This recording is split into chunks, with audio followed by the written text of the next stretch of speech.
আজ আমি চিকনি শাকের একটা রেসিপি করে আপনাদের দেখাবো। চিকনি শাকের মধ্যে মটরশুঁটি দিয়ে একটা দুর্দান্ত স্বাদের রেসিপি আজ শেয়ার করছি। নমস্কার বন্ধুরা, কেমন আছেন সবাই? আমার এই রান্নাঘরে আপনাদের সবাইকে জানাই স্বাগত। চিকনি শাকগুলোকে ভালো করে বেছে এটা কিন্তু কেটে নিয়েছি, কেটে ধুয়ে নিয়েছি। এরপরে নিয়েছি এখানে মুসুর ডাল, মুসুর ডালটাকেও ধুয়ে নিয়েছি। আর নিয়েছি আলু এবং বেগুনকে এই রকম লম্বা লম্বা করে কেটে নিয়েছি। আর নিয়েছি মটরশুঁটি। এই মটরশুঁটি আর এই সমস্ত সবজি দিয়েই কিন্তু আজকে একটা শাকের তরকারি রান্না করব। দুর্দান্ত হয় খেতে। বন্ধুরা শেষ পর্যন্ত দেখতে থাকুন আজকের রেসিপি। তো এরপর কড়াই চাপিয়ে দিয়েছি, কড়াইয়ের মধ্যে জল দিয়ে দিয়েছি আর ধুয়ে রাখা মুসুর ডাল কড়াইতে দিয়ে দিলাম।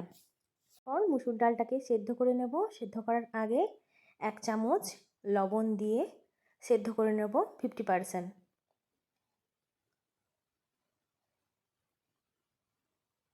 তো কিছু সময়ের পর এই মুসুর ডালের মধ্যে এইভাবে সাদা সাদা ফেনা হয়, এই ফেনাগুলো ফেলে দিতে হয়, কারণ এই ফেনাগুলোতে নাকি ইউরিক অ্যাসিড বাড়ে শরীরে। তাই জন্য এইভাবে একটু পর এসে ফেনাগুলো তুলে ফেলে দেব। এই ফেনাগুলো তুলে ফেলে দেওয়ার পরই কিন্তু ছাড়িয়ে রাখা মটরশুঁটিগুলো এই ডালের মধ্যে দিয়ে দেব।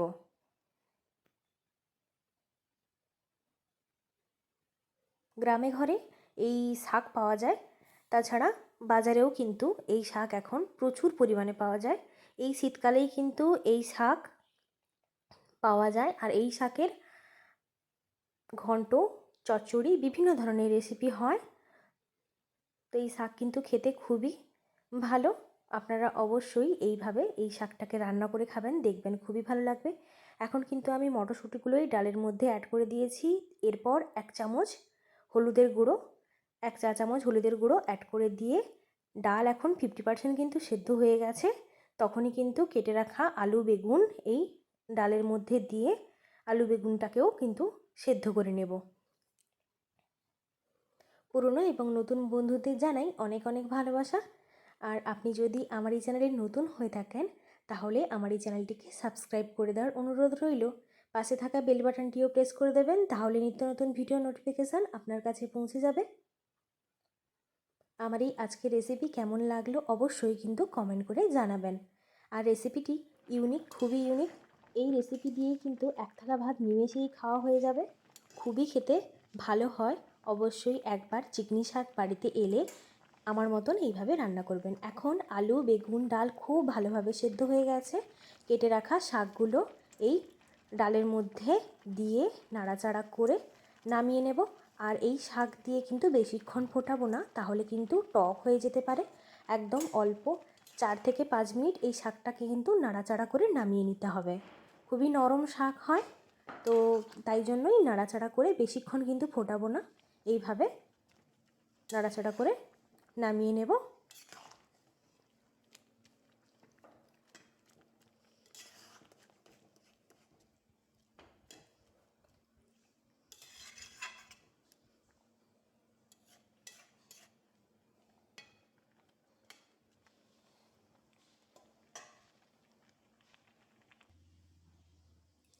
শাক, আলু, বেগুন, মটরশুঁটি, ডাল সব কিন্তু খুব সুন্দরভাবে সেদ্ধ হয়ে গেছে।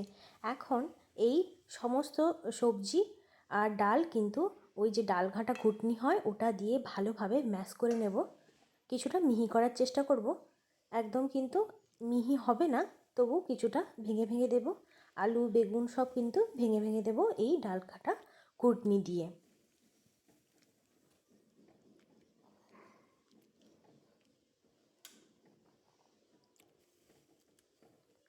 খুব সুন্দরভাবে কিন্তু আমি এখানে ম্যাশ করে নিয়েছি।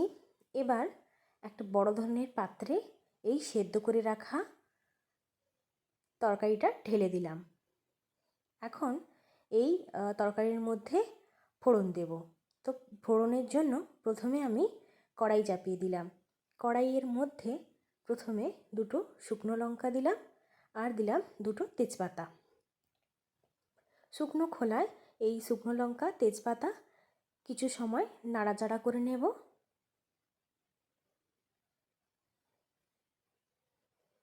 এরপর কিছু মশলা অ্যাড করব। মশলার মধ্যে এখানে নিয়েছি 1 টেবিল স্পুন গোটা জিরে, 1 টেবিল স্পুন পাঁচফোড়ন,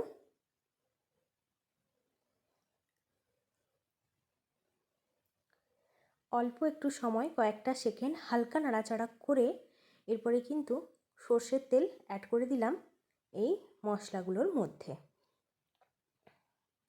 খুব কম তেলে কিন্তু এই তরকারিটা হয়ে যায়। এই সময় যা তেল লাগে আর কিন্তু তেলের প্রয়োজন নেই। তো হালকা তেলের মধ্যে এই মশলাগুলো নাড়াচাড়া করে আমি এখানে একদমই অল্প 1/2 টেবিল স্পুনেরও কম চিনি অ্যাড করে দিলাম তেলের মধ্যে। এরপর একটা বড় সাইজের পেঁয়াজকে কেটে এই মশলার মধ্যে অ্যাড করলাম। এরপর পেঁয়াজটাকে ভালো করে ভেজে নেব। খুবই কম মশলা দিয়ে কিন্তু এই তরকারি হয়ে যায়। নামমাত্র মশলা, যা সবার বাড়িতেই থাকে সেই রকম মশলা দিয়ে এই তরকারি কিন্তু খুব সুন্দরভাবে হয়ে যায় আর খেতে দুর্দান্ত লাগে। এখন আমি লবণ অ্যাড করে দিলাম। সেদ্ধর সময় আমি বেশ কিছুটা লবণ অ্যাড করেছি, এখন বাকিটা লবণ অ্যাড করে দিলাম। বেশ ভালো করে পেঁয়াজটা ভেজে নিয়েছি।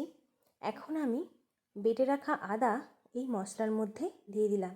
চাইলে আপনারা রসুনও কিন্তু অ্যাড করতে পারেন, তবে আমি রসুন দিলাম না, শুধুমাত্র আদা এবং পেঁয়াজ কুচি দিয়েই কিন্তু এই তরকারিটা তৈরি করে নিলাম। আদাটাকেও বেশ কিছু সময় ভাজা ভাজা করে নেব মশলার সঙ্গে। এরপর এই মশলার মধ্যে অ্যাড করব 1 টেবিল স্পুন লঙ্কার গুঁড়ো, 1 টেবিল স্পুন হলুদের গুঁড়ো। ব্যাস, এই মশলা দিয়েই কিন্তু খুব সুন্দরভাবে তরকারিটা তৈরি করে নেব। এরপর হালকা নাড়াচাড়া করে গুঁড়ো মশলাগুলো এরপর আগে থেকে সেদ্ধ করে রাখা শাক, ডাল, আলু, বেগুন, মটরশুঁটি সব কিন্তু একসঙ্গে এই কড়াইয়ের মধ্যে দিয়ে দিলাম। ব্যাস, আর কিছুই নয় বন্ধুরা। এরপর খুব ভালোভাবে নাড়াচাড়া করে নিতে হবে। আর এই তরকারিটা কিন্তু এইরকম মোটামুটিই থাকবে, একদমই জল দেব না, এইরকমভাবে রাখবো এই তরকারিটা।